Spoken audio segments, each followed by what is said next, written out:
Welcome to the Startup Grind.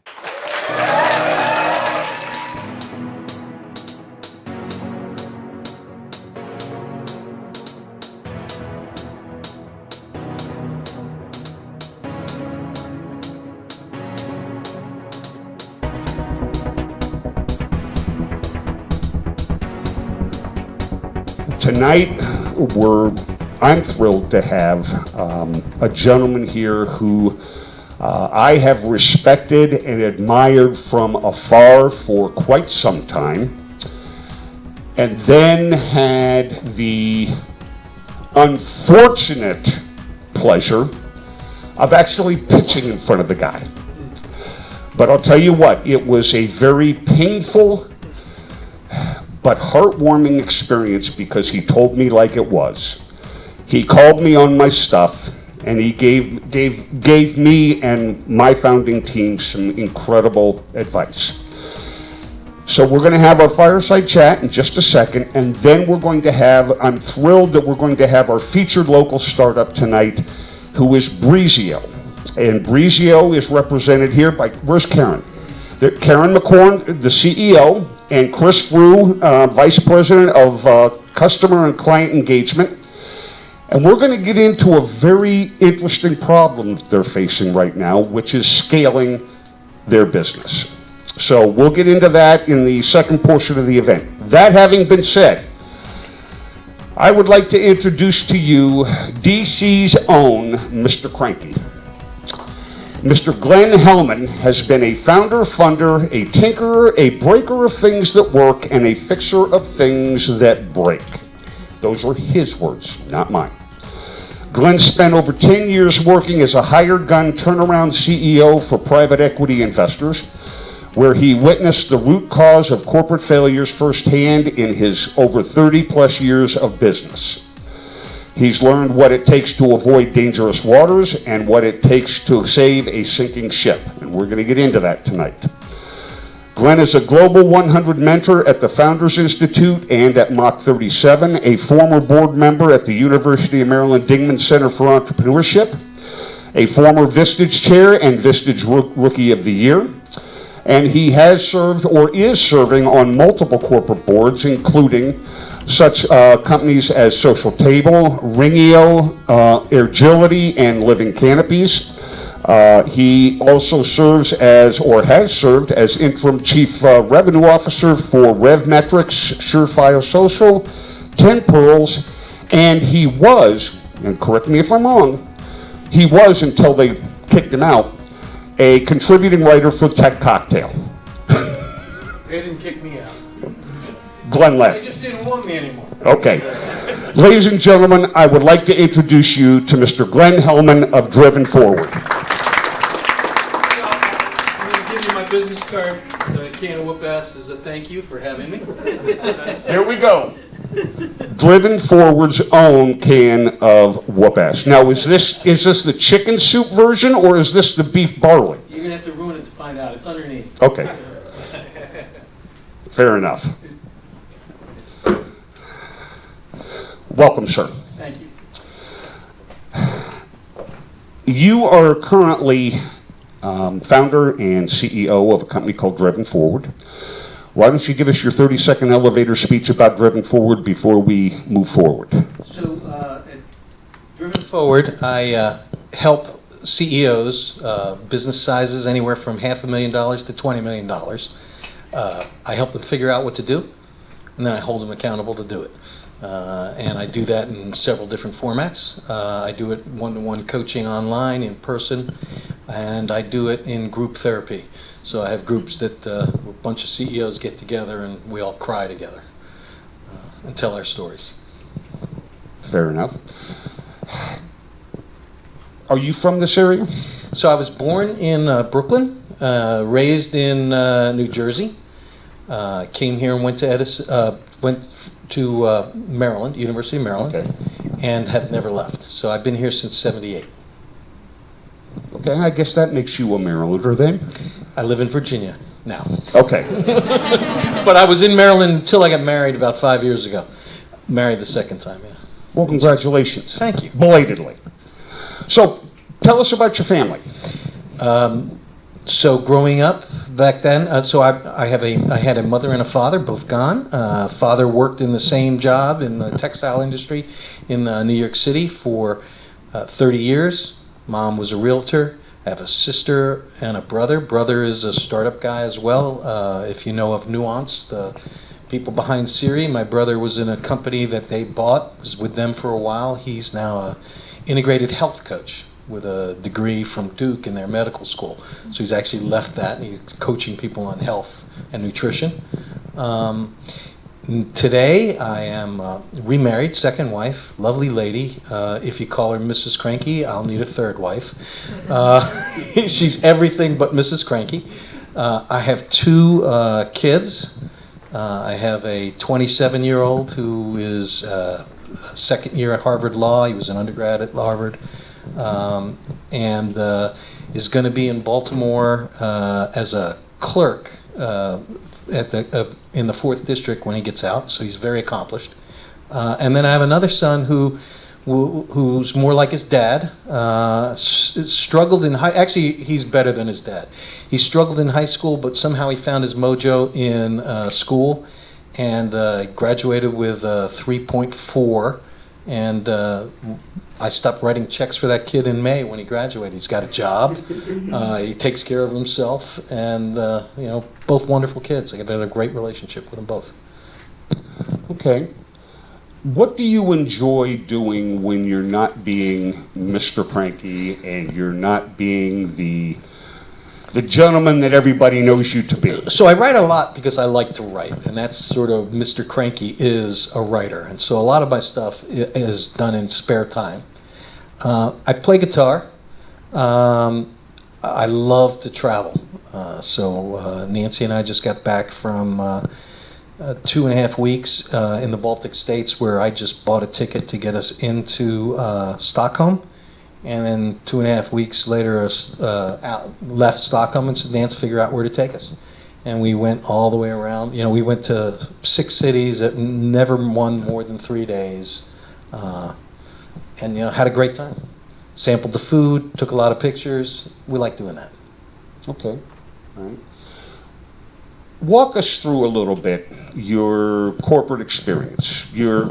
When you were growing up, college, did you have a job as a youngster? Was that where you got your entrepreneurial bug? Give us a little bit about history and background. So if anybody has read my stuff, it's seemingly illiterate. I spell way better when I speak than when I write. I was a horrible student, and I always thought I was stupid, and I was always told I was stupid. I was a horrible student. I was funny, I could get things right, but if you had to write it down or read it, it wasn't mine. So I didn't do well in high school. I went to community college my first year out of high school before I went to college. And I struggled, and I always thought I was dumb. Now jobs, paperboy and that stuff. Probably the most fun, though, was I worked one summer for a liquidator, and a liquidator is a guy who buys stuff that's sort of manufacturers made too many of it, or somebody went out of business and they have stock, and then he figures out how to get rid of it. And those are the products you see in stores like Marshall's. And I worked for a guy who was buying that stuff, and I used to buy shirts he would get these shirts from manufacturers who knew that the trend was going to change, and that while these things were still in stores, the stores wouldn't buy them because they were going to be out of stock. And I would put them in my trunk, and I'd set up in a McDonald's, and I'd open up my trunk, and I would say, and people would say, well, where do you get these shirts? And I learned something. You don't say, I bought them from a liquidator. You say, look, I don't ask you where you get your clothes. Don't ask me where I get mine. And I buy them for $2 and I'd sell them for $18. And that sort of was an interesting thing, It was like software margins with clothing. You're never going to get those kinds of margins anywhere else then. No. And so when I went to the other thing is, and I think you asked this question in prepping, I also ran track. And this was in New Jersey, which is a very large competitive state. And it was interesting because when we started running track as juniors, basically it was like, you look at me, I'm not a sprinter, you know. It was 3 Jews and a Polak in our mile relay team. And I remember like stepping up on the line for our first meet. And we really had good times, and nobody knew who we were, and people were like laughing because it's like these 3 Jews and a Polak. And we came in first in the relay. And, you know, we really did well. My team was undefeated. The track team I was on was undefeated for 2 years in New Jersey, and we won the state championship as a senior. And my mile relay team came in second. And if you know, so the mile relay team is 2 by 440. Mm-hmm. And today they don't run that anymore. They run 400 meters, which is about 8 yards shorter. And my school record from 1974 is faster than any record in the 4 by 400 meters still in that school. So we were really good. And I think the thing that I learned about leadership in that was I was a horrible, the 400 is a very painful race. It's all about pain. And by the way, if I did my 23andMe and I found out I am not a sprinter. I am not a sprinter. It's a very painful race. It's really very hard. And in individual races, I never performed well. But if you put me with a team, I would hurt myself to not let them down. And so my team, my times in a relay are about 1.5 seconds. You know, half a second is probably normal, but 1.5 seconds versus my individual times. And that taught me a lot about teamwork and culture. I would hurt myself for people I loved, but I wouldn't hurt myself for me. I went to Maryland and just barely got out. And when I got out, nobody'd hire me, and I was not qualified to do much because of my grades. And I did my resume on a thing called a Lexitron, which they had at Maryland. A Lexitron is a $23,000 PC that has no hard drive, 64K, actually 32K of memory. It's 8-bit chip, and it stored things on a cassette tape, and it had a screen. It was the first word processor with a screen. I loved it. I went to Xerox. Xerox would train people how to sell, and Xerox was a high-tech company at the time. They wouldn't hire me because of my GPA. I went to Burroughs, same thing. They had a training program. They wouldn't hire me. I went to IBM, same thing. GPA wouldn't hire me. I went to Lexitron. My parents said, "Glenn, you're coming back to Jersey if you don't have a job in 2 weeks." I went to the Lexitron office, and I would not leave. And they said, we don't hire people. We don't have a training program. We don't hire people train people how to do this stuff. We hire from Xerox and from, I said, look, I will carry bags. You don't even have to pay me until I prove myself. I will carry your salespeople's bags. I'll help them sell. And they hired me. They gave me a patch, and I made my number my first year. And I realized I wasn't that dumb. I realized that there were things I was not good at, like I couldn't spell, and I still can't spell. You tell me that there is THEIR or THIER. You can tell me I before E except after C. I will still type that word wrong 3 seconds later. I don't see it right. I just don't do it. But what I realized is if it was visual and whatever else, I could do it well. And I'll give you another story from there. So we lost a bid for the Navy. We actually created a special program. They didn't have PCs at the time. And the Navy was looking for a program to put Lexitron or a mini microcomputer on every ship to manage their personnel. And so Xerox, IBM, everybody sort of wrote programs to turn their word processors into data management systems. And we had one. And we lost the bid. But I realized that I could sell data management systems on a word processor better than I could sell word processors because nobody else knew. Xerox won the bid. They got the Navy bid for $23 million.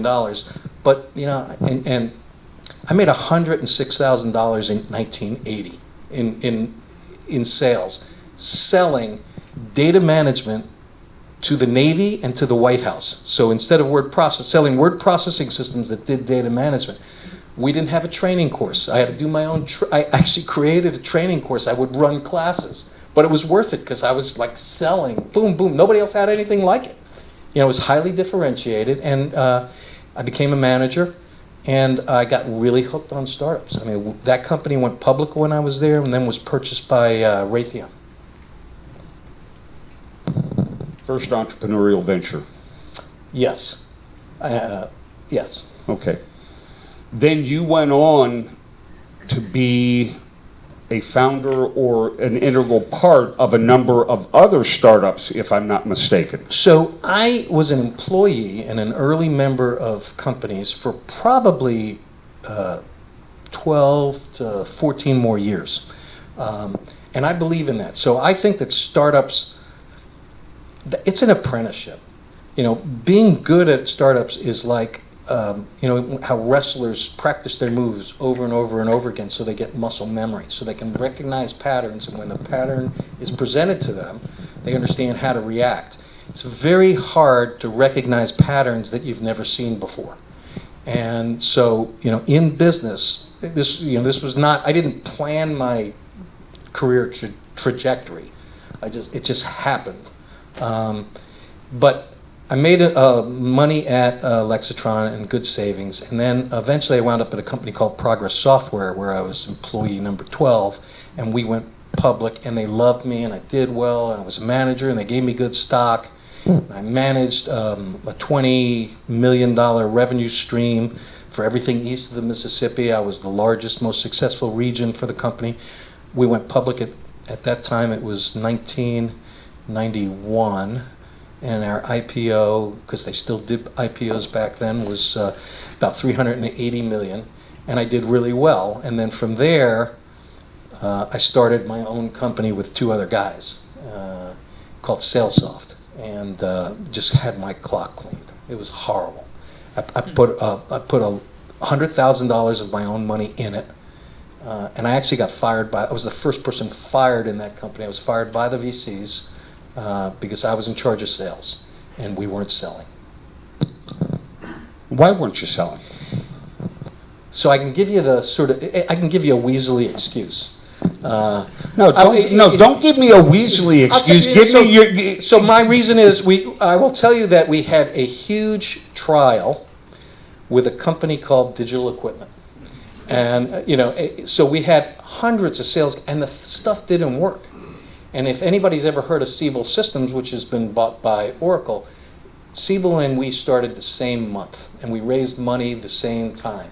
And so our stuff didn't work, and we wound up getting kicked out of Digital Equipment. Siebel went into Digital Equipment, and there were two of us. They followed us in every sale, and they used Digital Equipment. Eventually, we sold the company to Platinum Software in Chicago, who was one of our few customers, but it was just really hard to sell. And I've been thinking about this when I was going over my career. Actually, what that product did, which I am not a product visionary. Could you sell this, and how do you take it to market? The guy who designed the product was one of my customers at Progress, and he had taken a manufacturing system public. And this was a manufacturing system for sales, and no sales company does what that product was supposed to do. And today, the technology probably could handle it.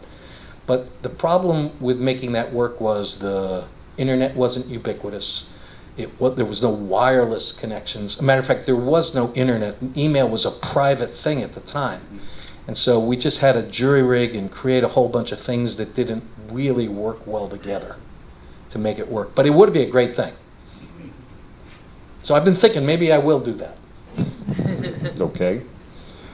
All right, let's fast forward a little bit to the 10 years or 15 years that you have spent, and I guess to some degree still spend it, but in a slightly different way, working with startups. You were a turnaround CEO hired gun by private equity to come in and attempt to fix what's been screwed up. So let's talk us through that. So when I got fired by SalesSoft, I met these guys at a company called CTI, and they were a consulting company, and they built telephony products one-off for a lot of different companies. And Netscape had just gone public and been bought by AOL, and there was a just big hype about becoming a software. Startups really were becoming hot at that time. It was 97, 98, 96. And so anyway, since I had raised money before, like Progress Software, I didn't raise the money, but I knew the board members, and Art Marks was on our board. Art Marks is one of the senior founding partners of NEA, or was at the time. And Art didn't fund SalesSoft. But then we raised money at SalesSoft, and we raised about $6 million. These guys wanted to raise money. And so I went in and consulted to them and told them, well, we've got to sell this piece of the company, and we've got to move this piece over. And then let's take this one product that you built and turn that into a company. And I became part of the group that took that and turned it into a company. And since the initials were CTI for the company we took over, we called that Call Technologies Inc., which kept the CTI sort of initials, so we called it Call Technologies.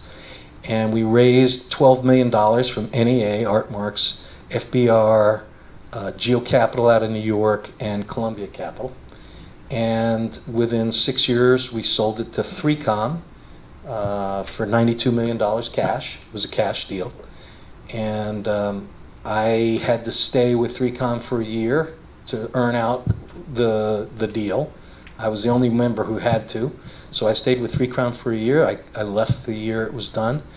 And when I left, I was sitting in my kitchen one day and knowing I'd get another job, and I watched the planes fly into the towers, which put a damper in the business environment.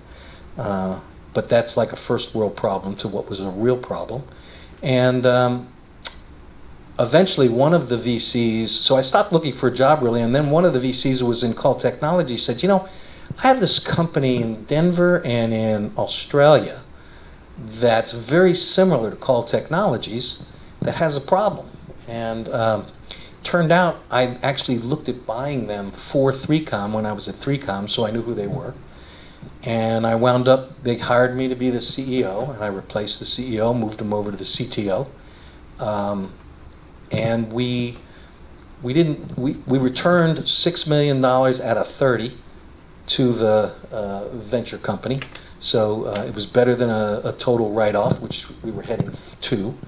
And I learned a lot of things. One of the main lessons I learned was our engineering was in Brisbane, Australia. And I learned that language in Australia is not the same as language in the United States. Because I remember sitting with the VP of engineering and saying, if we can't get this product working by August, we're going to be out of business. And he said, no worries. And I thought, great. And what I didn't realize was in Australia, no worries means he's not worried, not I shouldn't worry. Because we didn't make it. He wasn't worried. He never missed a day fishing on weekends or anything. So we sold that. And one of the VCs said, Glenn, I got this company in Herndon, Virginia called Ikembo. We've had 3 CEOs. I'd like you to join the board. And I joined the board. And in the first board meeting, I kind of realized why I was asked to join the board. We fired the CEO after that board meeting. And I was invited to be the CEO.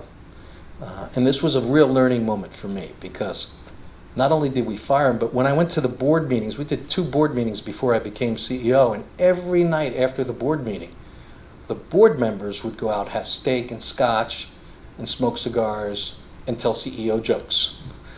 When I became the CEO, I didn't get invited to the after party. And I realized, my board, I have a different relationship with my board than they have with each other, and we have different goals. So I did that. And that was we shut that down. We completely shut that down. No money. I went to work for a company called Cloakware, and that was for somebody else. So I ran their.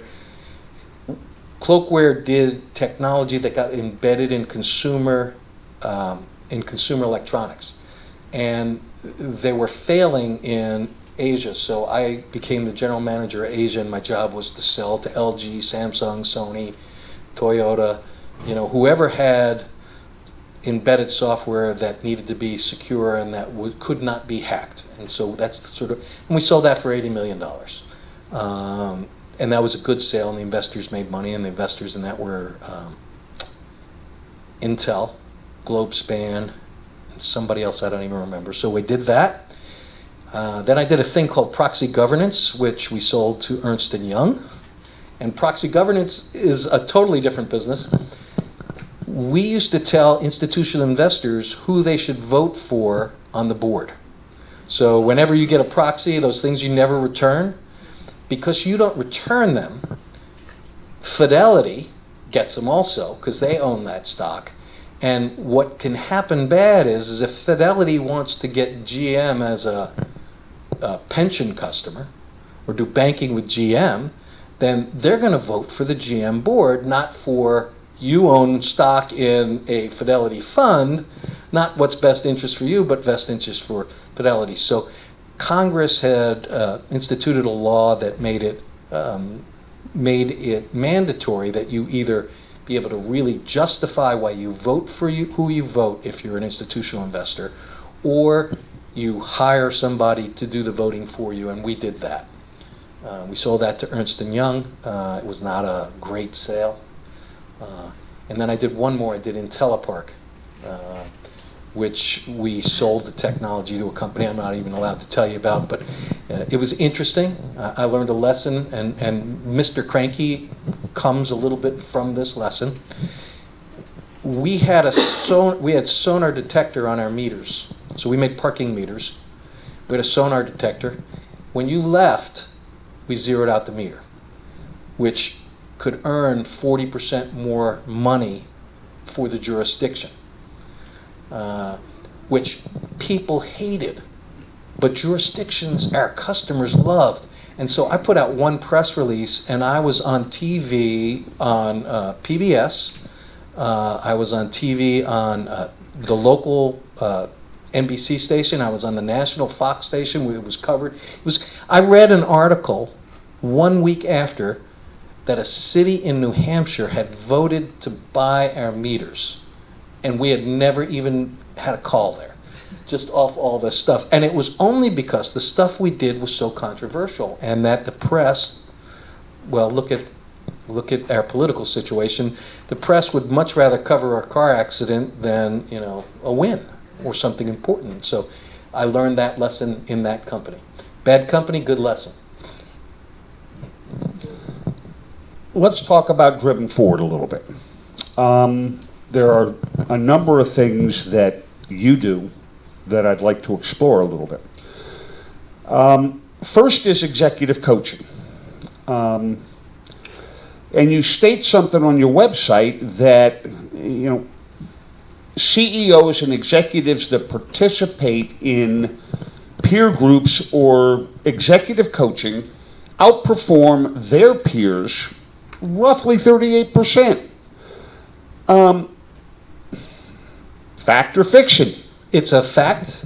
So one day, as a turnaround exec, I wake up in the morning, in the middle of the night really,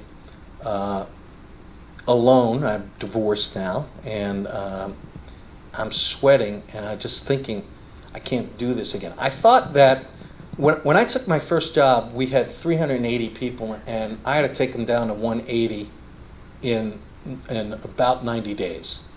We had no runway. And I thought that stuff didn't really bother me, but the weight of that really did sort of add up. And so after IntelliPark,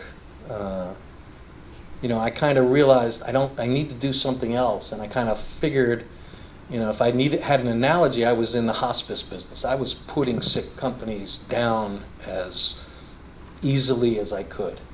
And meanwhile, I realized that with one exception of the people I replaced, none of those CEOs were boneheads.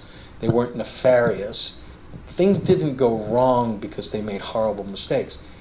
I believe that things went wrong, and I realized this when I went from board member to CEO at Ikembo. Things go wrong because as a CEO, you're 100% isolated.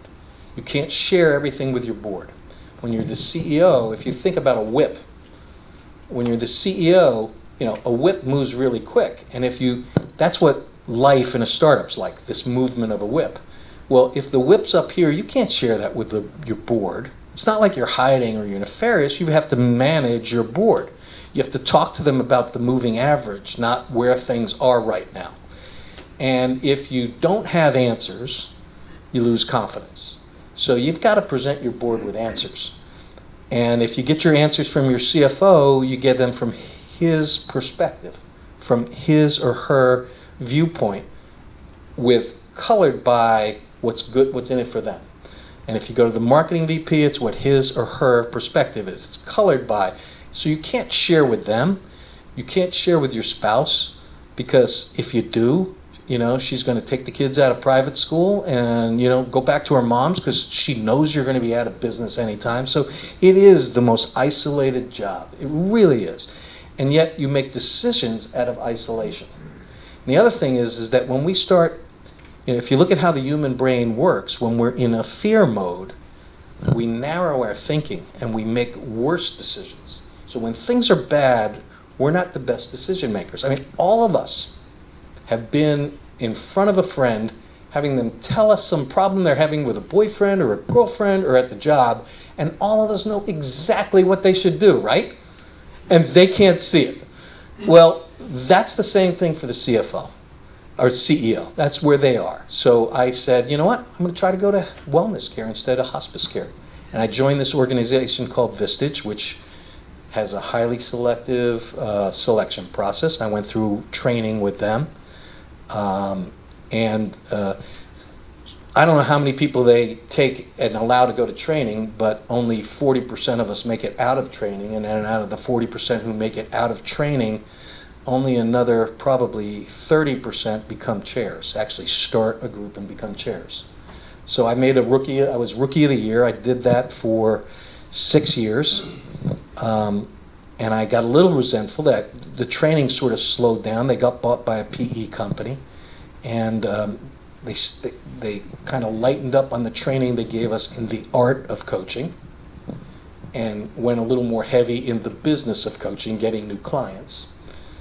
And they actually went into the growth of getting new coaches more than training exact coaches, because as a coach, you can't really make a living if you only have one group of CEOs. And they'll help you build the first group.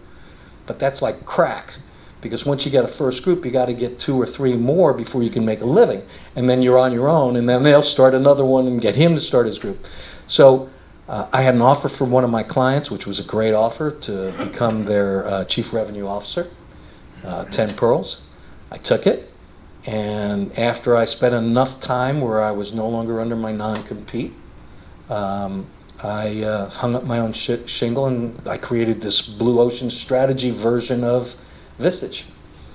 And so now what I do is I coach people individually, and I have groups. I have 2 groups, and I get to keep all my billing, which is which means which is beautiful. I bill a lot less too, so it's a lot easier to get clients, and I keep all my billing, and everybody's happier, and I think I built a better system, at least for me and my clients.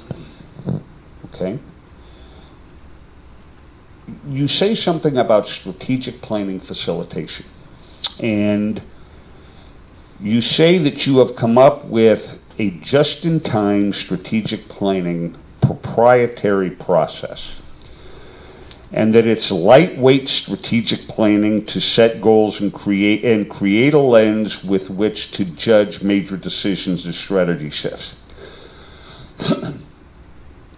There sounds like it's a pretty doggone big dichotomy there between the concept that we all have of strategic planning versus just-in-time strategic planning. And I think I know the answer, but I'm going to let you expound on that. Let me tell you about strategery.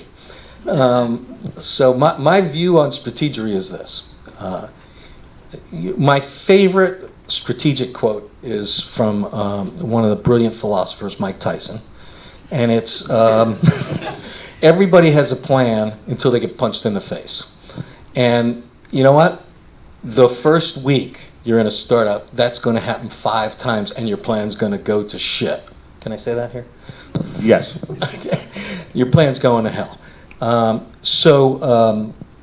My idea is much more goal-based.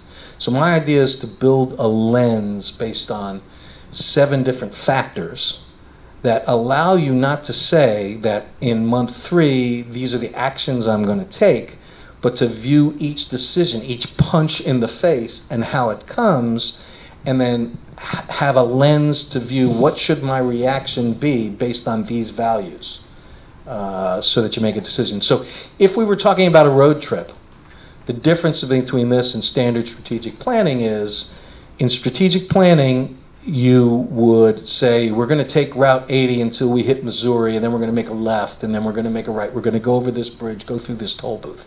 And that's what you're going to do no matter what the traffic is, weather, traffic, anything else. In my planning, it's, I know I want to get to LA, and I know I'm here in DC, but here's the vehicle I have, here's the budget I have, here are the resources I have, and as I get to each intersection where there is a decision to be made, I use that to decide, do I turn left or right based on that. And you know what? You may wind up in San Diego. You may not make it into LA, but San Diego's pretty nice. And you might decide, I don't need to keep going north, I'm done. But it's more about what are the factors that you should use in your decision making, what's your goal, what's your end game, and how do I get there? Does this decision make me closer to that goal?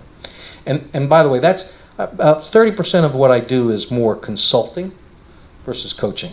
I also work with University of Maryland's tech commercialization group, and I work with professors there and help them do their business plans and help them take their ideas and inventions and turn them into businesses. At least do the planning to turn them into businesses. All right, the entrepreneurial ecosystem, especially the younger, I don't want to use younger entrepreneurs, but the new entrepreneurs, okay? Is this going to be payback for how I treated you on your pitch? Yeah. It's feeling like it. Yeah. Okay. Okay, but when you looking at young entrepreneurs, pretty new to the world of business, do you see the concept of strategic planning anywhere on that horizon, or is that a concept that you find has to be almost drilled into them from day one? So if I had to, I think that lean startup, which is a great methodology, is I think they all believe in that, and I believe that creating that canvas makes a lot of sense. I have this feeling, though, that too much emphasis is put on the product design itself. And look, I am not a visionary. I can't look at a product, I can't look at a market and say there's a hole and I can create a product. That's not who I am. But I can look at a product and tell you, yeah, I think there's people who will buy it, and I think this is how it should be sold. This is the systems you need, the methodology you need. This is how you'll sell that product. That's what I'm good at. And I don't think there's enough of that sort of go-to-market stuff in lean startup, and enough planning in the sales and marketing. And I see too much emphasis on the idea and the technology and not enough on the execution. And if it's, when I'm making investments, which I don't make anymore, so write me and ask me if I'll write you a check. I haven't made an investment in 5 years. When I make investments, or when I was making investments, if it came between a great idea and an okay team, I was out. But if it was an okay idea and a great team, I was in. And if I thought that great team could execute. And one of the things that needs to be on a great team is salesperson. or in the marketing people and people who really understand the market. Because building a company is like having a baseball team. You can't have a team of pitchers. Everybody can't be a pitcher. Everybody can't be a shortstop. Somebody's got to play every position. And, so do they have somebody who really understands each position? And I don't care if your pitcher can bat. I don't want him batting. Okay.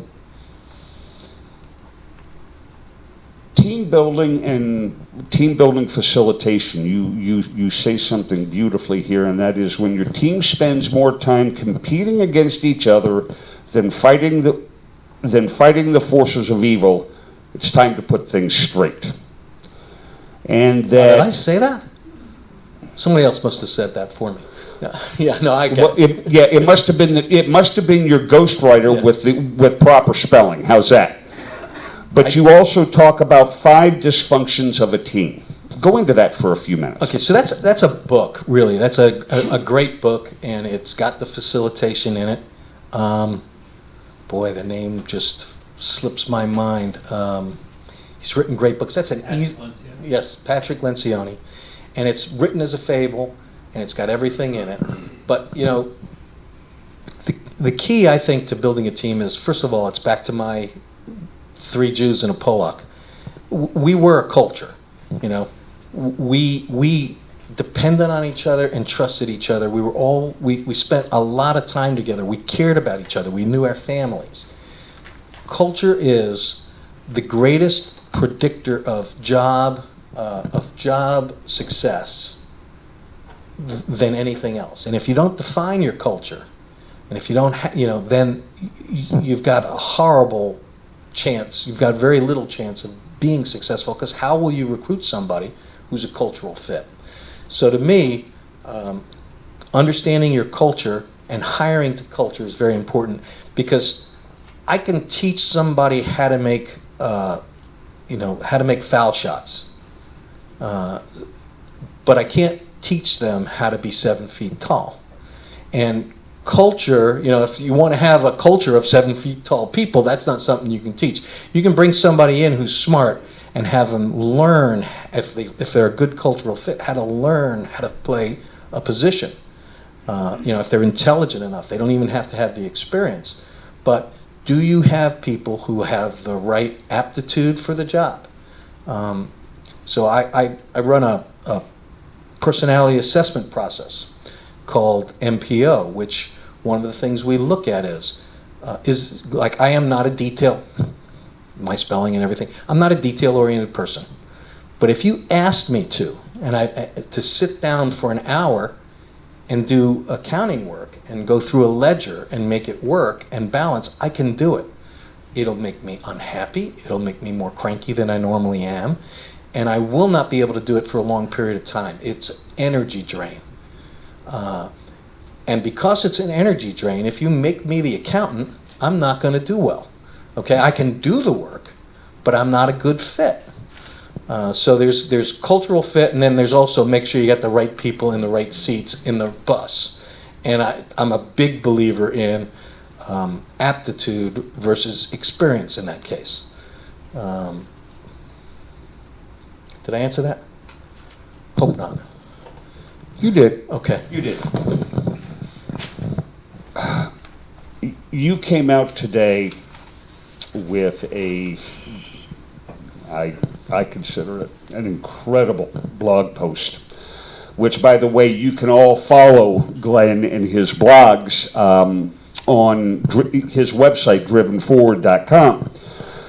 But I want to shift a little bit, because you have some very interesting perspectives on the entrepreneurial ecosystem in the Mid-Atlantic region that I was amazed mirror mine rather closely, and I want to talk about that, because you, as you are so apt to do, you tell it like it is. You give the contrarian's point of view.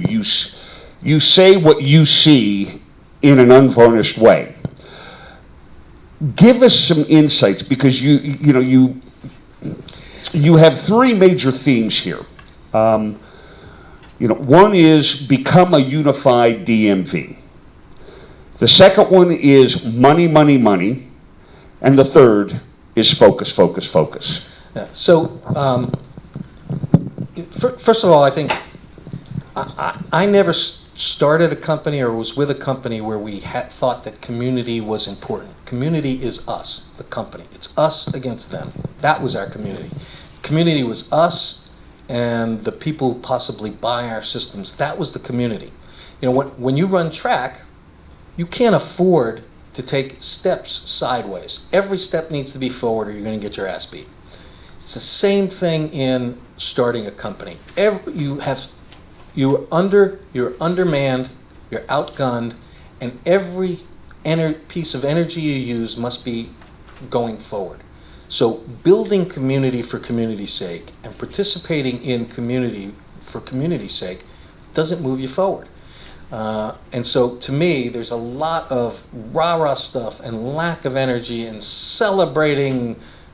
Raising money is a great thing, but it's the start of your journey, not the end. That's not worthy of a celebration.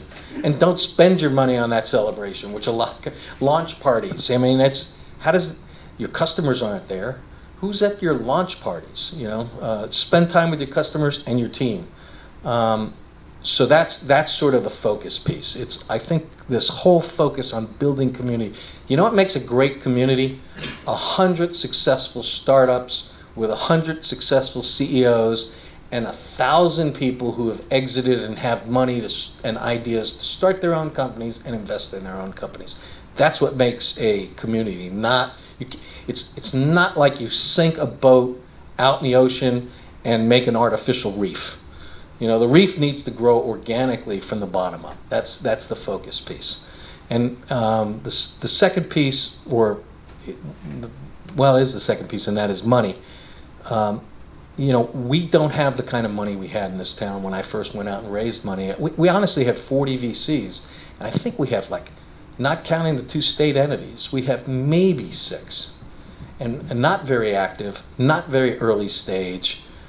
We have a real money problem here. And I don't think the guys at TEDCO want to hear this, but I would take my money and instead of giving it to a state entity, I would use it I would say, look, Bessemer, open an office here and I will give you funding, but that funding needs to be earmarked for Maryland-based companies.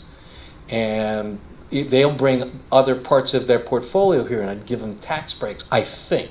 I try to I do whatever it took to bring money here, not to have startup communities like 1776. I wouldn't spend money on something like that. And then the first thing I mentioned, what was it again? Unified DMV. So I think that, and this is a difficult one, I think that the interjurisdictional competitions we have, I think trying to bring Marriott from Maryland into DC or Virginia is a no-win for all 3 jurisdictions. People who work in Marriott live in Virginia and DC and they pay taxes. Let's take companies from Texas.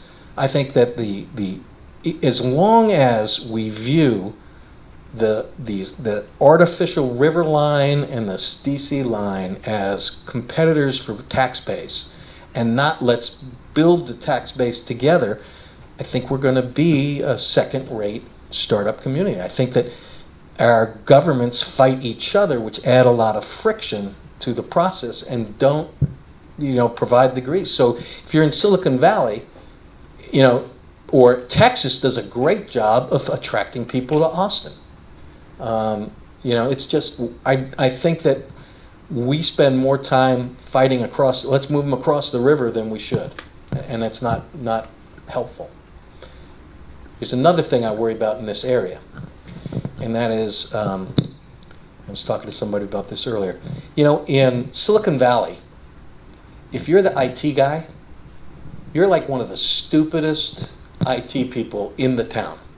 Because that is a job that's lower than being the janitor. It is, because everybody wants to be, if you understand IT, you want to be in the operational creative side of Silicon Valley.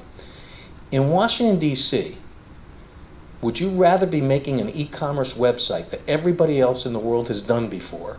Or would you rather work at a defense contractor and be able to develop a laser that could hit the wings off of a mosquito on the mountains of the moon? That's an interesting project, you know. If you're an engineer, you're not really actuated by cash, I don't think. If you're normal, you're actuated by, give me a great project, something that's really interesting. Give me budget and the tools I need to execute it. And in Washington, D.C., there's a lot of budget for a lot of real, you know, Mars landers and rovers. Who's going to want to do a PHP site when they can do a Mars rover? So I think that we have a brain drain by the government, and you know, and you know, if I was an engineer, you wouldn't be able to draw me out on the hope that one of these 10 companies I'm going to work for, and meanwhile I'm going to lose my job because they lay me off, is going to, you know, pay off in stock. Is that gloomy enough? Huh?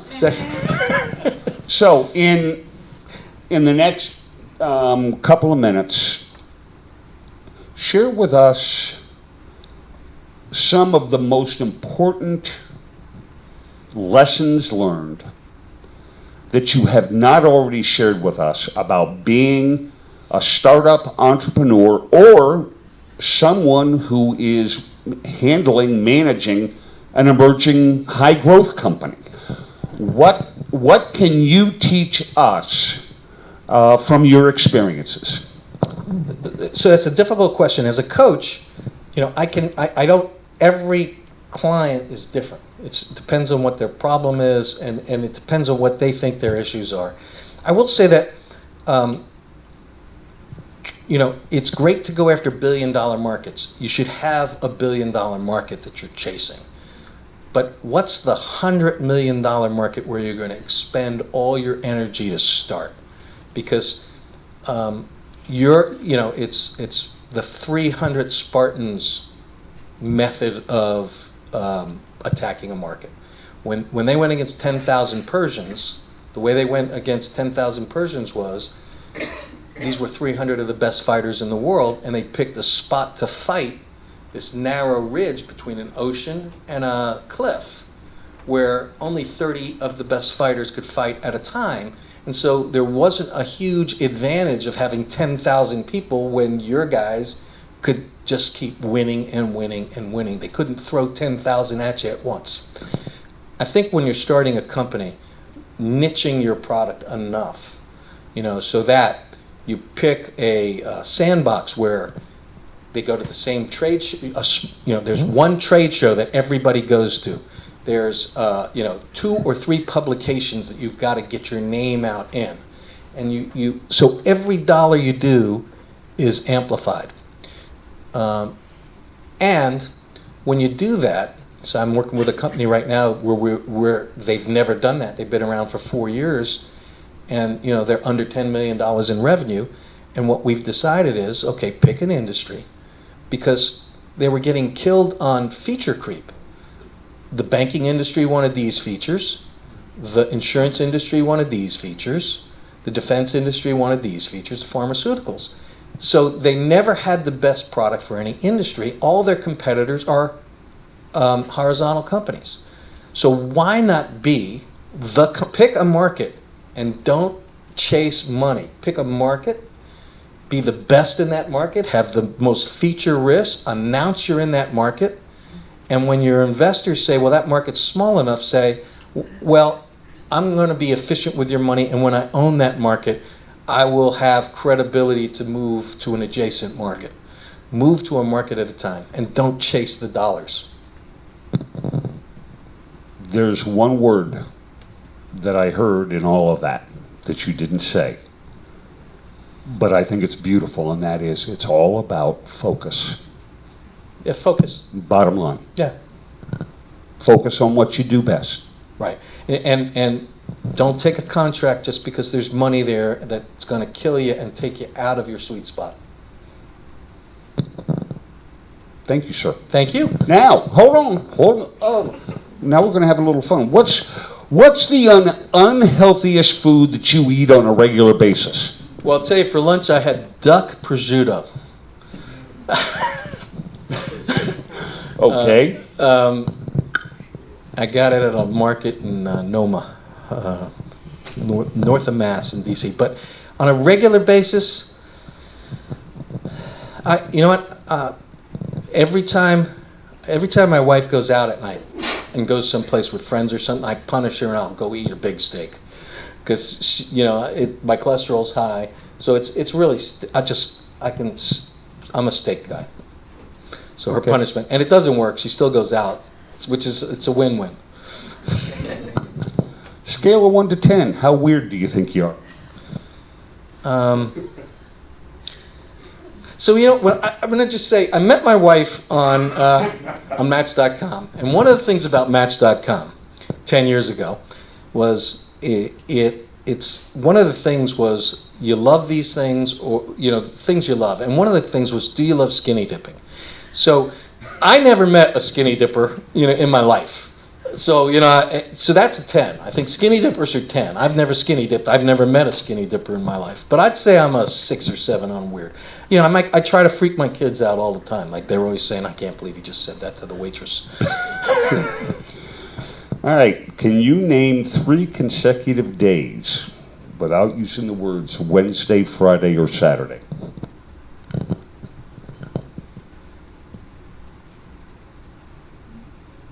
I can name 3 days consecutively without using those words. That's not the question. Well, I don't know. Sunday, Monday, Tuesday. Is that it? Yeah. That's okay. it. Okay, last question. And some of you may know this, so please don't shout it because you were at the inaugural event. And that is, how many square feet of pizza are eaten in the United States each year? I have no. This is one. I have no ideas. I can't tell you how many square feet this room is. I'm just not good on that. That's kind of like my writing, so I don't know. That's not fair. It's not a fair question. You're right. But you know Tien Wong, right? Very well. We asked that question at our inaugural event. The answer is 2.4 billion. He said 2 billion. Okay, well, let me just say this. As a guy who originally comes from New Jersey and eats pizza here and knows that a lot of pizza is Domino's and Pizza Hut, I will say that only 100 square feet of it is worth eating. Great. Okay, hold on. All right, ladies and gentlemen, time for Q&A. Yes, Patrick. What does a chief revenue officer do, and how do you focus to make? What is that post? It's a VP of sales.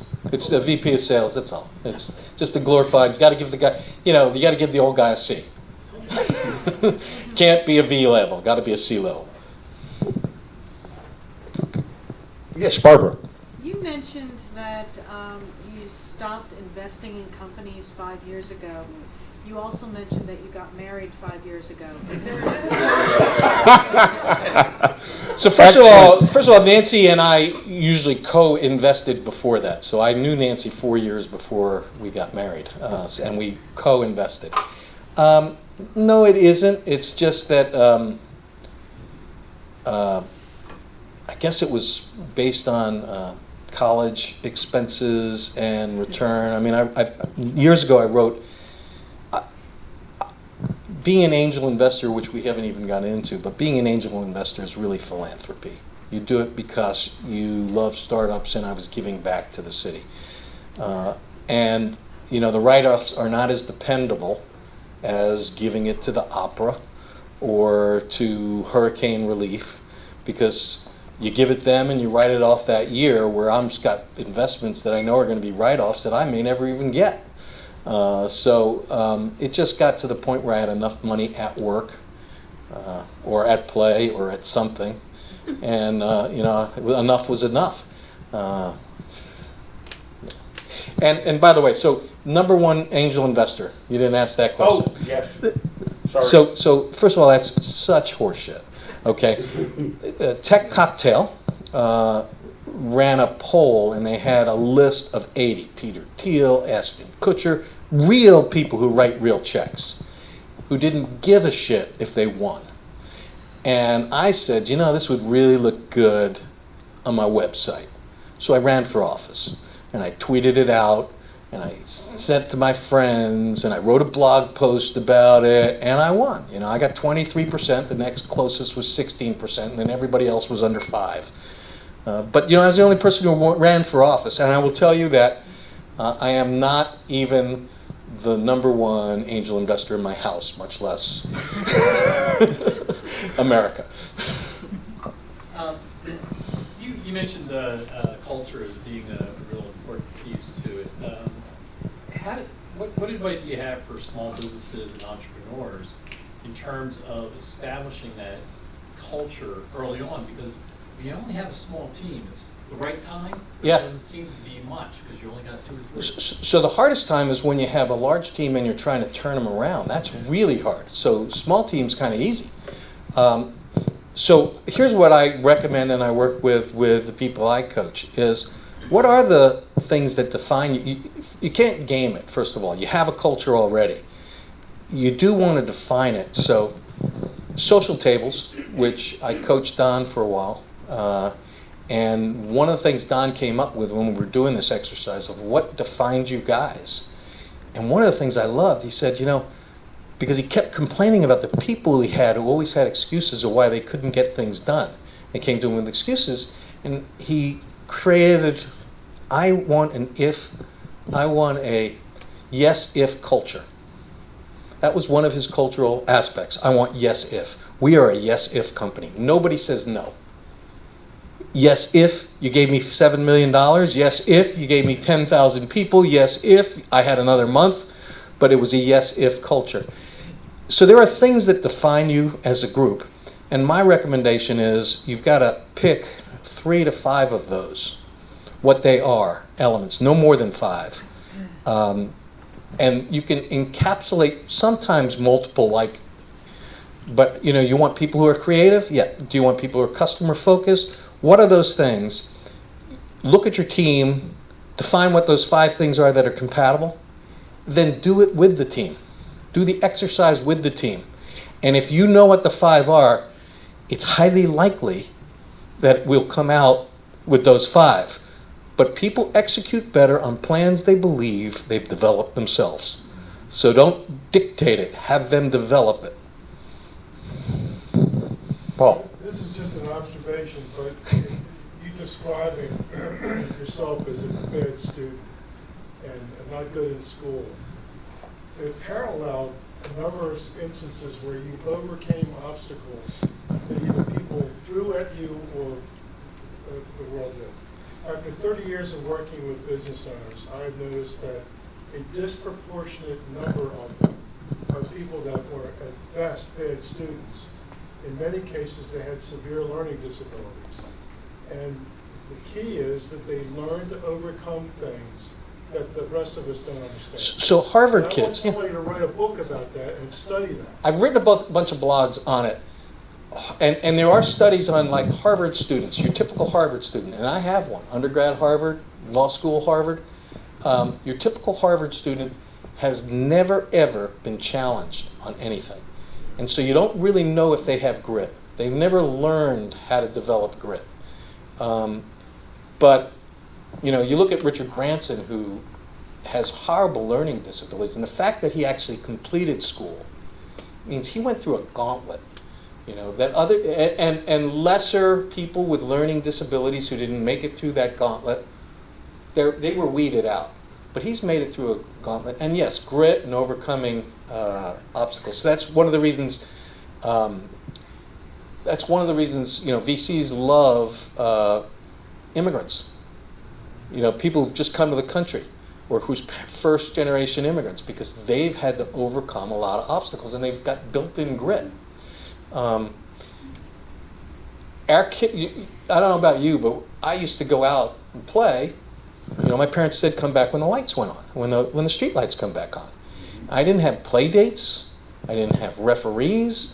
I didn't have somebody who say, no, you two play nice together. We had to work it out. And I think our kids are getting even softer. So, kids who come from difficult circumstances and make it through I think, are much more likely to be successful. Dietrich. Just a follow-on question. There seems to be a trend in universities or in startup communities to even eschew universities altogether and go straight from high school through a little bit of a boot camp process. There's done one in the US, there's a big one in France, and there's running. Just ignore universities, ignore formal learning, go straight into entrepreneurship and technical jobs. Is that something you see sort of generally happening in the future as well, or is this a fad? Again, I'm not really that visionary. I will say that one of the most interesting things I saw was a dad explaining to me that he said to his kids, here are 5 things. If you can do any of these 5 things, I will give you the money that will cost me to send you to college instead of sending you to college.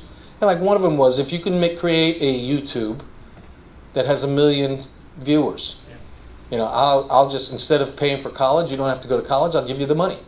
And I think college in a lot of ways does prepare us for work, socialization, working the system, whatever else, you know.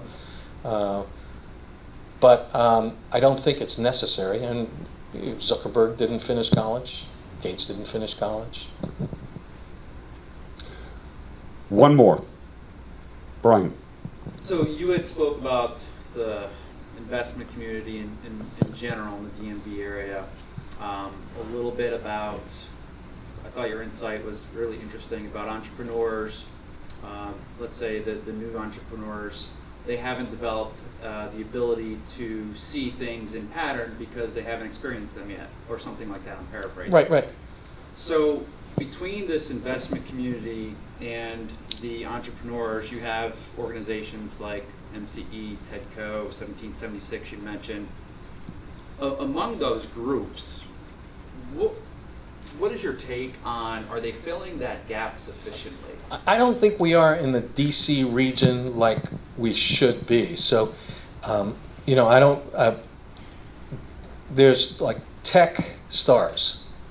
And I know some people locally who got accepted to this Tech Stars program.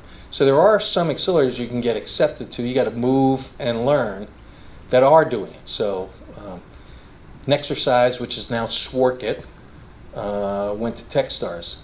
And boy, that guy has changed completely from when I first started working with him. And he's learned things I could never have taught him from that program. So there are, I don't see many here.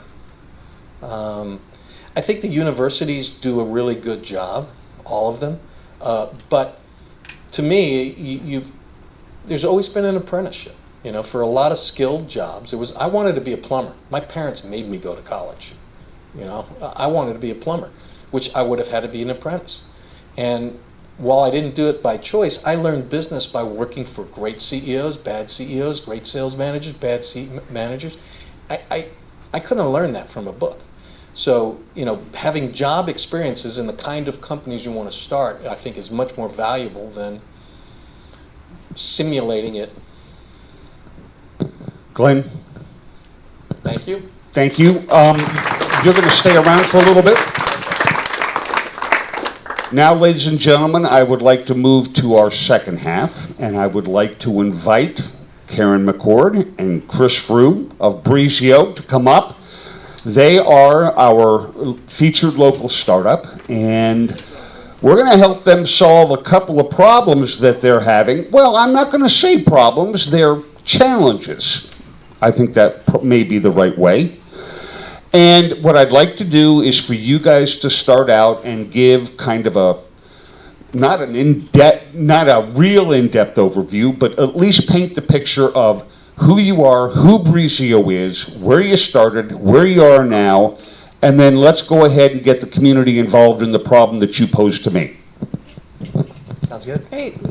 Thanks, everyone, for the opportunity to be here and for a great first session. Thank you. So my name is Karen McCord. I'm CEO of Breezio. Breezio creates private branded online communities, and our target market is membership and associations. So our founding goes back to a number of people who are software developers who were working with and trying to develop collaboration software for many years.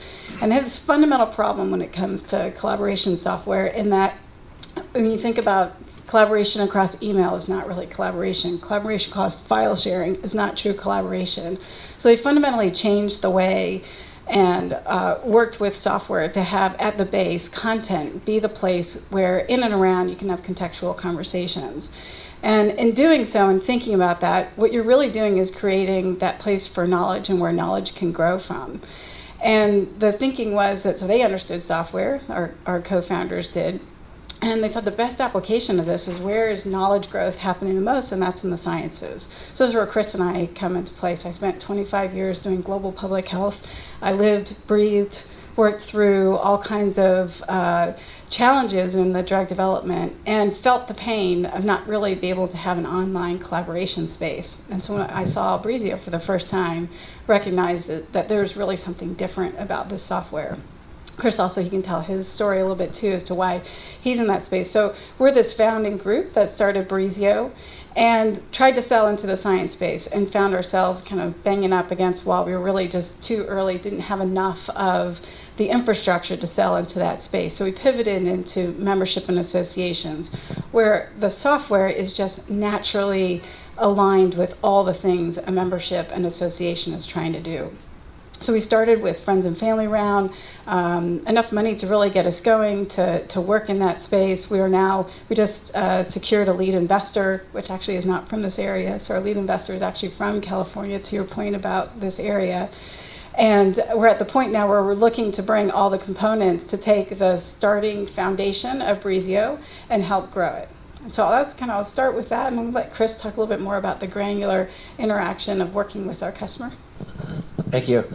And thank you for inviting us to be here today. As an online community solution, we're trying to build value amongst a community, and I think that's what you're doing here, even though we're an online platform. One of the things we look at when we qualify our customers is what is their application and their use case, and it's often, do we have a product that complements their existing infrastructure, their existing use cases, offline events that we can complement, because nothing replaces the knowledge sharing that's happening right here in this room. We can read your blogs, Glenn, but to hear it come out of your mouth with emphasis is a whole different story. So to complement to that, when we pivoted the association space, it was because a number of reasons. One, it was still addressing the knowledge sharing piece. Right? We're still a place where knowledge people can coalesce and interact around knowledge. The difference was, unlike basic research, where scientists are less likely to share their data than their toothbrush, in the association space, that's what it was built for. It was built as the place people come together to share, train, and learn. So in the DC area alone, in North America, there's 66,000 associations. We're fortunate that DC is the epicenter of that. So when we started looking at where do we pivot, this was a natural fit. To your point earlier, there was a clearly defined market. It wasn't a little bit of everything, but it was clearly defined. It was reachable. It was right here in our backyard. So it was, and the use cases that complemented it was just a natural fit. And then we realized there's a major problem that they have. Baby boomers are exiting their membership pool. Millennials are coming. The competitive advantage that associations once held, which was they were the one place that you could coalesce around your industry with your peers for the networking and the events. They don't hold that key anymore, do they? You have Startup Grind, you have meetups, you have LinkedIn, you have all these tools that have kind of taken away their value proposition to members, so their memberships are declining. So what we provide is this private online community, private network that creates value, helps them attract, retain, and engage members through content, through knowledge sharing. And we're competing against, the biggest competitor we have is right here in DC. They have over 1,000 associations in their portfolio. And they're basically a chat room. It's Facebook style kind of chat. So what we're competing against is even a product that almost still builds a silo. And what we do in making the knowledge and the content interactive is we break down that silo. We follow the member journey across the association, involving everything from their publishing in their journal to the online learning, which they still do hold a space around. Of course, we do have a discussion board, but then we have interactive blog and interactivity So then again, content is at center stage. So it's a fresh look at a problem that's been around. Karen was doing some research. How old have associations been around? 100 plus years. 100 plus years. And so the new problem we're facing is just that. How do we keep them relevant? So our product also has ability to kind of generate revenue. So how do you take something that's a cost center and turn it into a profit center? Associations are all looking for non-dues revenue, which we help to bring into the equation. So our ideal customer, we've identified, we've gone through a lot of exercises, Karen and I and our team, to really break down our ideal customer. And that's somebody who has a couple things. Where's Ellen? Someone like Ellen. We need someone that has a community manager. Events are a giant portion of any association's revenue. They all have event managers. So we look for an associate that has a community manager. They need community as part of their strategy and content as part of their strategy. And we're looking really ideally targeting associations that have at least 10,000 members with the ability to grow to that and beyond. Because that's really where, community is a longer term sales cycle. This is something we didn't know when we got into association, right? That the sales cycle is quite a bit longer and the decision process is quite a bit longer. And we are their face. We are the front kind of billboard between them and their members. So that's a pretty intimate place to sell when you're saying, all of my members who are my value, I'm going to hand over to you, Breezio. But we, when they see us and they meet us, I think the story sells, and we're seeing a lot of customers coming to our pipeline because of that. And when they see how we differentiate, and then we see how we do add the value. But that sales cycle is a challenge for a small startup, and we don't have a lot of people that are out there making 100 phone calls a day and really just driving that. And then it is an enterprise product, so a typical sales cycle, I will have to demo multiple times. Bring in the first couple rounds of decision makers, then the executive decision makers, sometimes even go to the board. So that sales cycle is a bit challenging. It can be also very beneficial at times too when we're competing against other products, and we do continue to get the wow factor, which we know we really have. So that's kind of leads us to really where our challenge is that we've identified this market.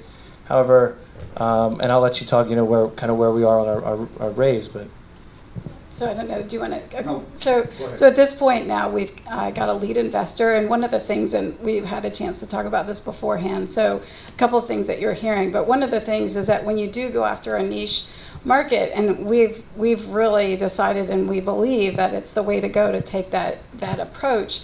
But sometimes then when other investors see that, they see a smaller market. So it's balancing, saying, we know we can win, we can achieve, we can have repeatable sale in this market, but it doesn't have the potential unicorn, that look of that large billion-dollar market. So that's one of the things we wanted to share tonight and talk through. And then any ideas about reducing sales length time, is kind of as Chris mentioned to you. Those are the kind of things we thought we'd pose to the group and get ideas. Okay, let's get some qualifying, some clarifying questions. Paul. The main impact on the web is the democratization of information. It's not uniform across the globe yet, maybe in somebody else's lifetime, not mine. But the resistance to it is loss of control. Mm-hmm. The A&R people, the record industry fought it tooth and nail, and they finally embraced it. So have you tried to position to your target market? This actually enables them to maintain and perhaps extend their control over their client base, because you're applying a new technology that enables them to have a community not driven necessarily by events or conventions, but the back and forth that can go on at any time between members.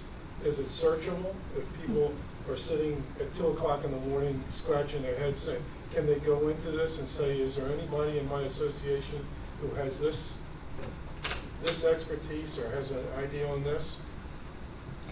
Yeah, it's a great observation. And we say that we do articulate that information is not as valuable as it used to be, and associations aren't the only one game in town that can get that. I mean, you can Google and find anything. So a couple of things. One, they can, they can be the curator, so they can crowd power it, so they can enable their members to also share the knowledge. so they can actually coalesce and bring together more knowledge. Two, knowledge is more powerful when there's meaning behind it, right? So information's out there. I can Google, a lot of things, right, and find the answers. But what if experts were also right there online with me? Imagine if you Googled something and you pulled up an article or a white paper on it. And then while you were there, you saw an expert that popped up and said, I'm online right now. So you could read it, then you could ask that expert who's part of your association a question and help get the meaning behind it. So that's one of the things that we try to articulate, is that we help you make your knowledge more valuable by putting the members and the content together in the same place and kind of connecting them. Or in a way, you're making the association an open source organization.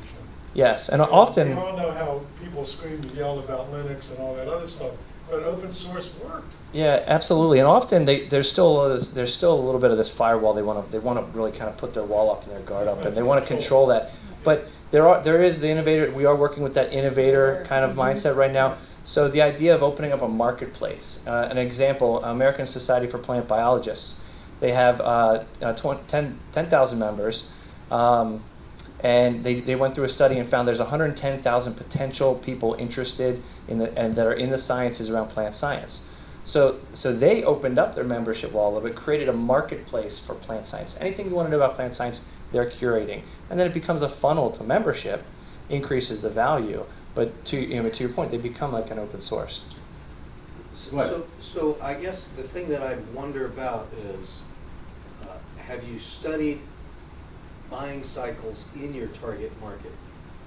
Because buying cycles in nonprofits are, especially when they have boards, annual budgeting cycles versus entrepreneurial, this buying cycle problem, is it a problem unique to you, or is it an industry unique problem? That's a good point.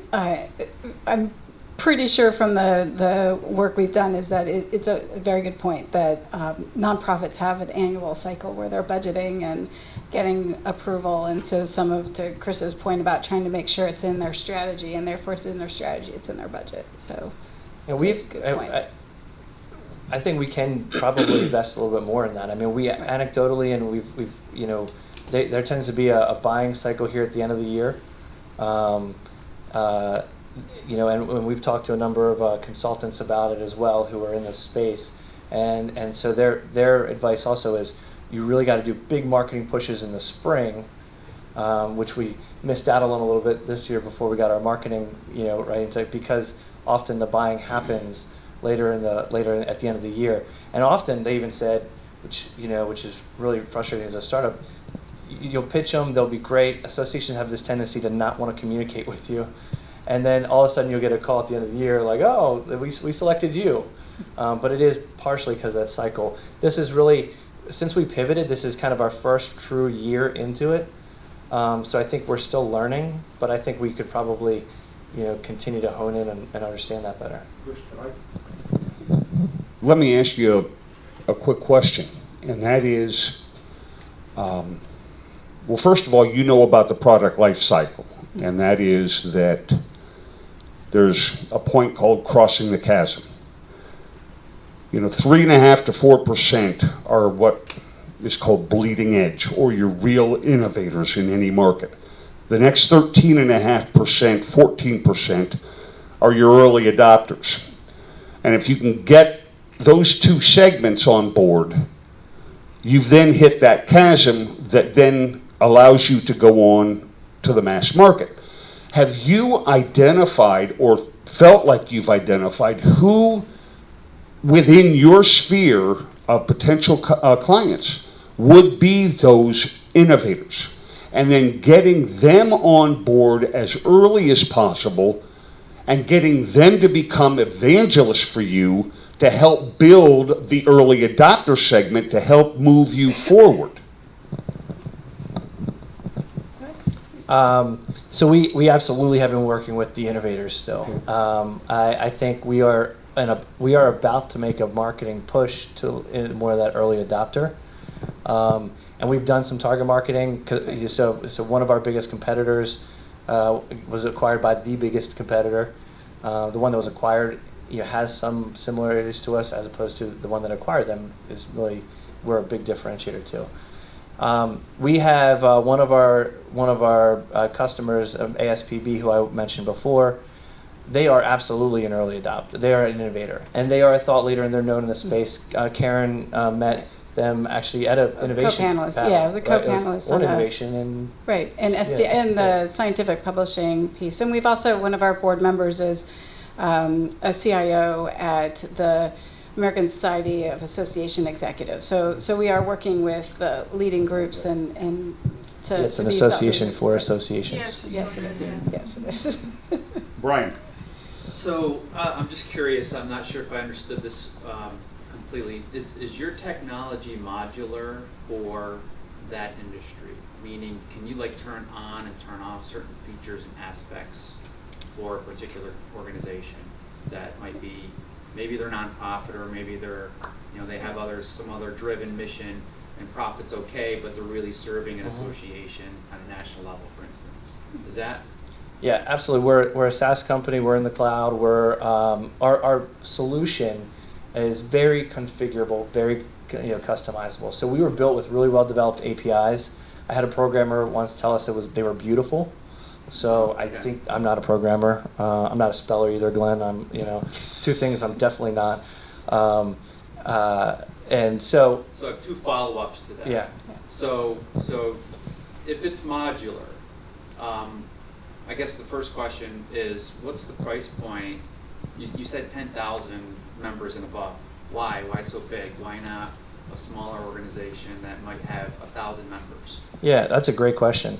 So online engagement is always usually a fraction of the total membership, right? So in general, if you can achieve 20% engagement online of your membership, that's known as that's a well-run community. That's within any organization, there's a number of different personas. Any marketing people in here will kind of articulate that. So our system really the persona we target is, and a lot of associations are trying to attract more of, is that engaged user.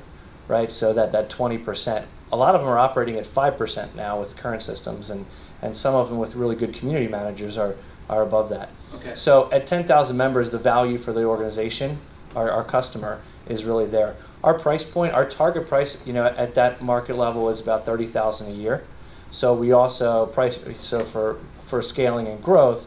That's a good market size, and there's enough of that 66,000 that are at that level. And again, that we've also identified at that level, the budget fits with what our target is.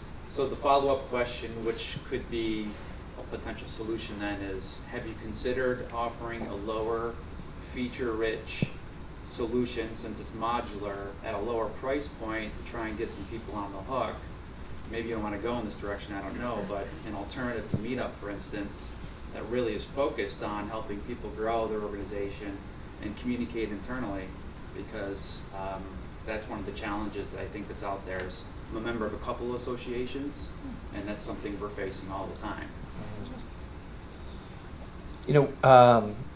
Some associations have wanted a scaled down version. I think that one of the exercises we're going through now as a company is we're figuring out how to productize and almost modularize. So we are looking at different kind of ways we can productize, and maybe because we're trying to see how we can decrease make it an easier product to use. If community management is one of the key factors, can we make it less of a lift? And to Glenn's point, trying to not let the product creep or feature creep happen. That's a very easy problem to get into as a software company. Just can you just do this one thing? So I think that's a good advice. Yeah. But is that is the lack of that contributing to not being able to scale sales, or the length of the life cycle or the buying cycle? Because if it's not, should you be spending time fixing the product, or should all that resource be spent on the sales and marketing of the product? That's a good point. Just to follow up on that, Good point. because I had a similar thought, is, when they're asking for these, it's very easy to make an objection and say, oh, if you only had this extra feature. Right. So the question is, can you get them to commit and say, okay, I'll tell you what, why don't you pay us $5,000, we'll build that feature. And then if you buy our service, we'll give you a $5,000 discount, right? So you're actually moving the commitment, because that's what your concern is, this cycle. Move the commitment forward.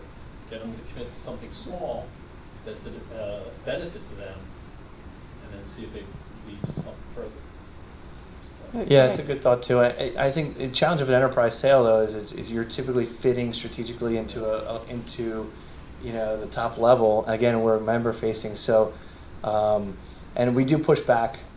We do put that's not a feature. Let us tell you why that's not going to be a problem. Let us tell you how that other associations have solved that. But again, when event director of events comes in, director of publishing, they all come into the equation. They all have their, oh, if it only did this. I mean, so trying to sell through that and kind of stay consistent on what it is we're solving. Yeah, so I used to sell hardware, and everyone would say, oh, if that box were only black instead of tan, I said, okay, for $1 million. Yeah. Like the yes, if. I like that. Yes, I like yes, that if, food yes, though. if. Yeah. Okay, Ellen. Having worked in nonprofits for a few years, I would say that sales cycle will never change. Right? Fair enough. It's just Right. it's the nature of the beast. And so what can you do to get them on the hook? And one of the things, I like the question about being modular. One of the tricks as a person in a large nonprofit trying to innovate is the pilot program. And I know it's an enterprise system, but can you think of a way to let that nonprofit trial it with a group, maybe one Right. segment, maybe they have an interest group within the larger association. Can you do that? Because once they start using it and liking it, then it's way easier to fit that big nut in the budget for the next year. Oh, that's a great idea. Thank you. Yeah, we'll definitely keep that one for sleeve. And because you're buying a car, right? $30,000 is a lot. Mm-hmm. So another model we again, I think enterprise executive buy-in is important. So if we go a pilot route, like it's important that there's a there after that. Yeah. And we've thought about that a little bit. Yeah. I guess too, if there's a heavy lift in terms of learning it, that argues against it. But if it's really user friendly.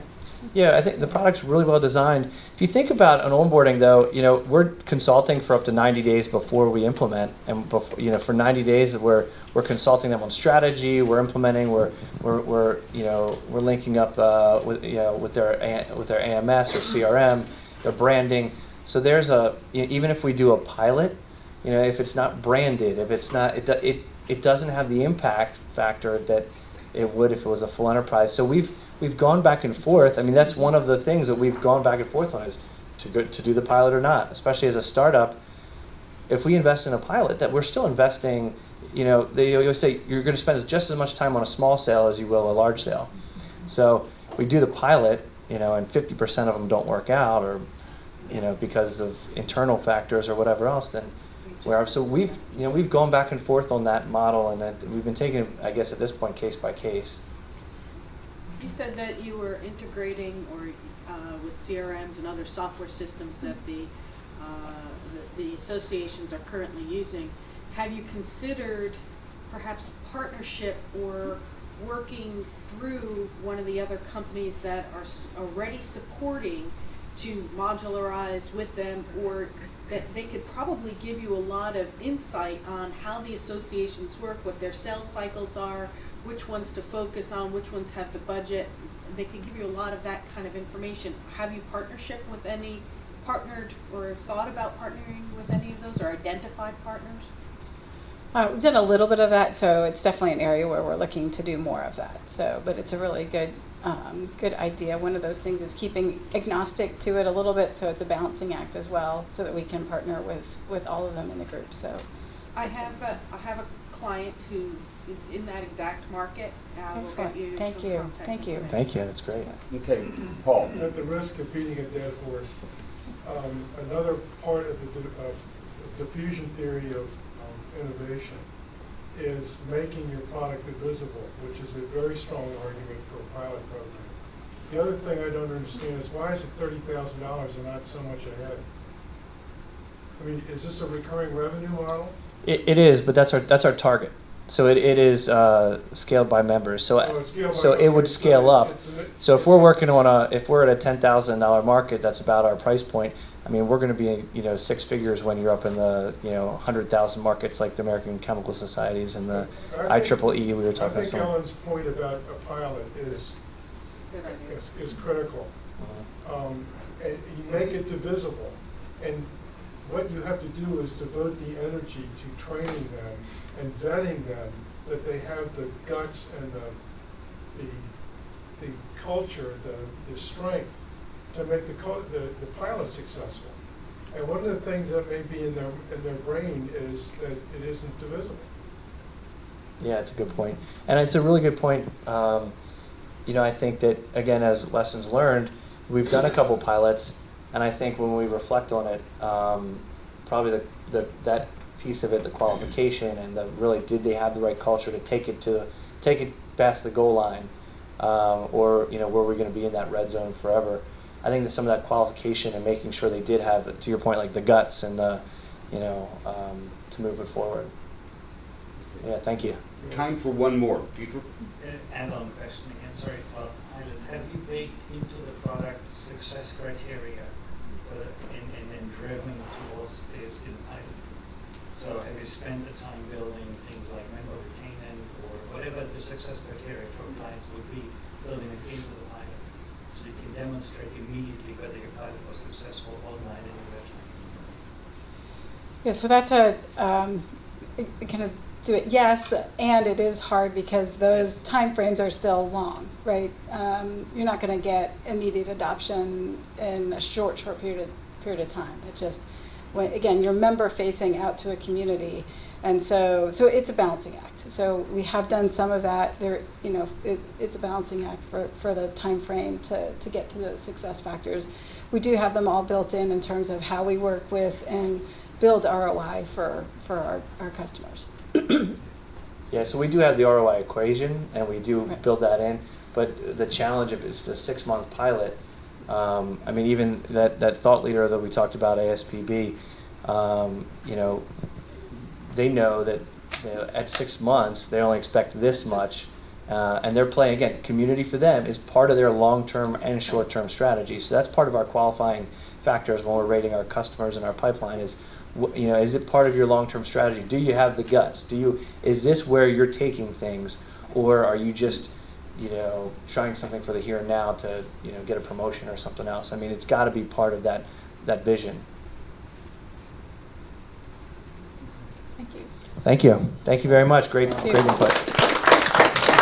Thank you both. And you guys are going to be around for a little bit afterwards, so that if anything pops up in any of your minds, please get in touch with both of them. Okay, that is pretty much it for this evening. I do have some announcements. First and foremost is our October event is going to be incredibly special. It is going to be, we are hosting Ron and Cindy Gula. And for those of you in this area may know them. They're most notable for starting and growing Tenable Network Security. And they just recently exited. They grew the company to, I think it's $100 million in annual revenue. They are local, they're homegrown, they're in the Howard County area. We're going to be hosting them as they're going to be our fireside chat guest in October. The second thing that we're doing in October, because it was so doggone successful in July, we held our inaugural startup showcase. We held it at Lapa Lapa, which was all fine, well, and good, but there were a few little problems. But that's okay. We're going to, because it was so successful and so many people wanted to see it again, we're doing our second startup showcase in October. Mind Grub and Diamondback Brewing are our venue and our drink sponsors for the event. We will be holding the event down at Mind Grub's headquarters on I think it's 4th Street or 4th Avenue in downtown Baltimore, but there will be more coming out about that. The 4 startups that we have are Atomic Mole, Baggio, Spots Wash, and Mind Halo. 3 of those 4 are or were part of the Howard Tech Council and Maryland Center for Entrepreneurship. So again, we're trying to get as much exposure and as much help to our local startups as we possibly can. So that's October. November, we have a gentleman by the name of Mr. Terry Schaefer, who is going to talk to us about all things related to having family members in your business, whether you are a startup or you are a mature business. December will be our holiday party in some fashion. We are working on that now. There will be more coming out. A couple of other things that I want to mention. Startup Grind has a global conference that's held in the 3rd week of February of every year. The 2018 conference will be February 12th through the 14th. It will be held in Redwood City, California, which is Silicon Valley. Last year, I went to the 2017 conference. They had over 6,500 attendees from around the world over 2 days, 140 of some of the biggest known startup successes and failures in the ecosystem. And I'm not throwing that out to make things sound good, but they also had an incredible selection of webinars, seminars, workshops that people could attend over 2 days. They also had a startup showcase where they featured 150 of the world's supposed top young startups out of an applicant pool of about 7,500 worldwide. This year, they've increased that to 300. So there are opportunities there for our local startups. If you're interested, please see me. I'll get you the application information if you would like to be part of that. We need to get you started on the application process right now, but what it does is it gets you in front of 7,500 plus or minus of potential clients, investors, or partners. So just keep that in the back of your mind, and that, ladies and gentlemen, as they say, is the rest of the story. Thank you very much. I hope that when you leave here more educated, inspired, and connected than when you walked in. Thanks. Have a great evening. Oh. Ellen, come on up. All right, we're giving away a t-shirt, which is the last original Startup Grind Columbia t-shirt. You're gonna have to put the elevator down. All right, so that one jumped. Where'd it go? Right there. It's there. Okay. Put her back in. All right. Ready? Drum roll, please. Oh my gosh. All right. Okay, Paul Reeks. I got a t-shirt. You got one. All right. Okay. Everyone wants a t-shirt home. I know. We'll put you them. in for the next. All right. Local photo, Marianne McGinley. Thank you. Okay. All right. I'll get it to you in just a second. Now we're giving away 2 free tickets to our November event with Mr. Terry Schaefer. Joe Congerti? Is that how you say it? I left. He did leave. Do you have to be here to win? Yes. And I just made that up. Mike Eric. Hey. All right. Hey. And the second one?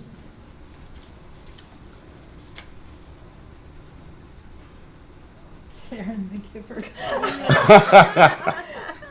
My team's doing great. Okay. And now what? A t-shirt? That's it. One t-shirt, 2 One t-shirt, 2 tickets. All right, you guys. Good. Ladies and gentlemen, thank you very much. I hope that we'll see everybody next month.